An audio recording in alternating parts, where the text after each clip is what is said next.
Hey guys, welcome to the making of for Knightmare. So even before we started this video, we started getting into like LARPing a little bit, which is kind of funny.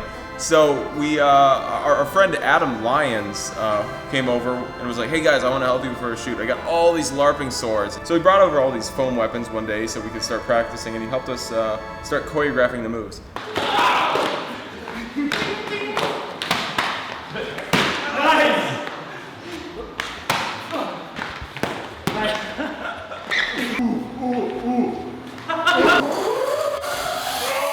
We're really looking forward to Skyrim, and we've always kind of wanted to do something with swords.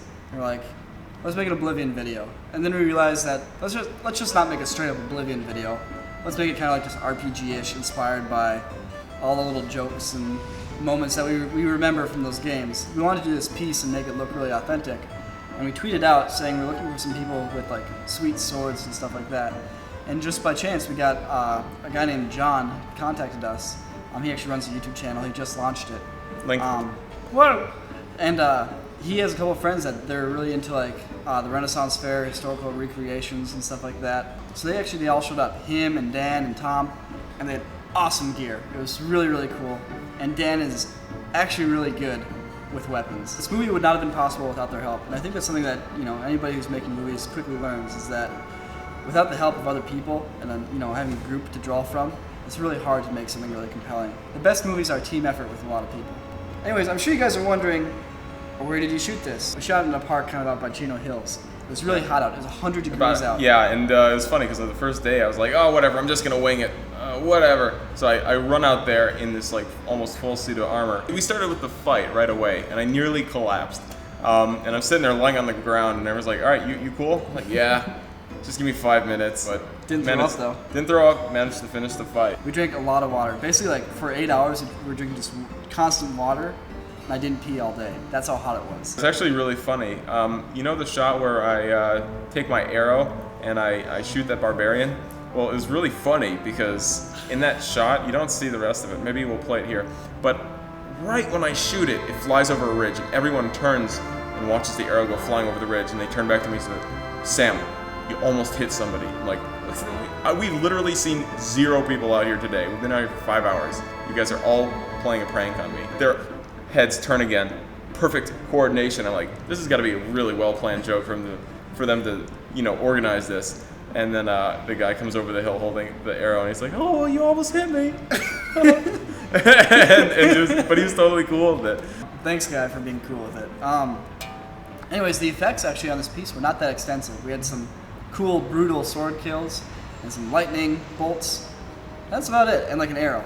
Yeah, compared to dubstep guns, a 2.5-minute piece with around 50 to 60 VFX shots. This was a 4-minute piece with about a dozen. So, anyways, for the sword effects, we wanted to basically have people get stabbed and have the sword go through them. And to do that, we did an object track on the person. Basically, we have a rough 3D model that tracks it to the person.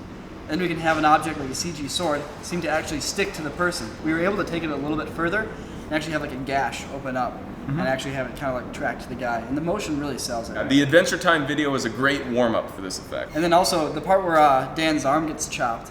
Initially the arm flew off, but we couldn't get the motion to look right in After Effects because you just have to like keyframe it by hand. So I was sitting there the morning we were going to release it and just tweaking with it, and I was like, wait a second, maybe you should just have a dangle. And then I was like, no, that's too gross. But I did it anyways, and it was so gross. I'm sitting there like, Nico, this is too gross. And he's like, no, it's perfect. Lightning bolt. Lightning bolt! For the lightning effect, it was basically a combination of things. One, the dubstep gun laser. I used a lot of similar techniques from that. But also on top of that, I also used what After Effects likes to call its obsolete lightning filter. Now, if you ask me, it looks pretty good. So for the shot, basically, I would take the lightning, charge it up, track it in 3D space. For the deflection, I would have a little particle burst, explode out and bounce off the ground. Then I'd toss some lens flares in there and use it all over again for a ripple layer that goes on top.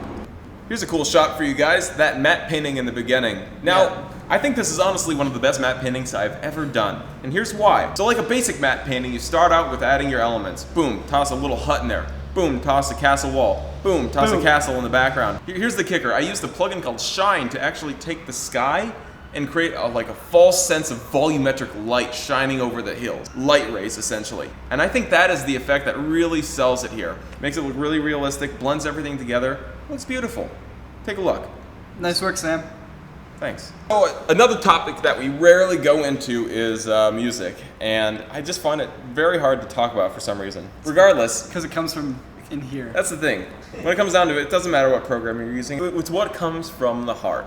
And this little like flute medley kind of thing came from my heart. Yeah. But more than anything else, when I do a soundtrack for a piece, especially one like this that has a lot of dynamic shifts, is basically you have to pay attention to what's happening in the scene and what's about to come. And so you want to make sure it's tailored to the excitement and energy levels that are coming and going.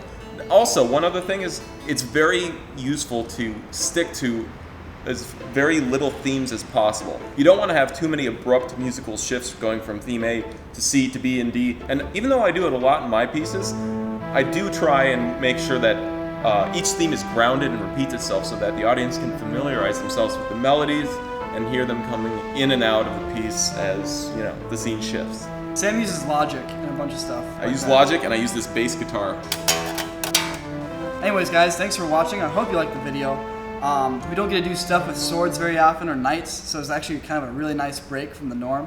It's a lot of fun just going out to nature and like chopping at each other with axes and large metal knives. Real metal knives. Yeah, and hey, I want to say thanks to Adam. I want to say thanks to John, and thanks to Dan and Tom. I don't think you guys have YouTube channels, otherwise I'd link them too. But yeah, you guys made this possible. So, once again, I hope you're proud of what you did. Oh, and guys, if you have any questions, hit us up on Twitter and Facebook too. But Twitter's better for us to answer questions. But you should follow Facebook because we post a bunch of sweet behind-the-scenes photos.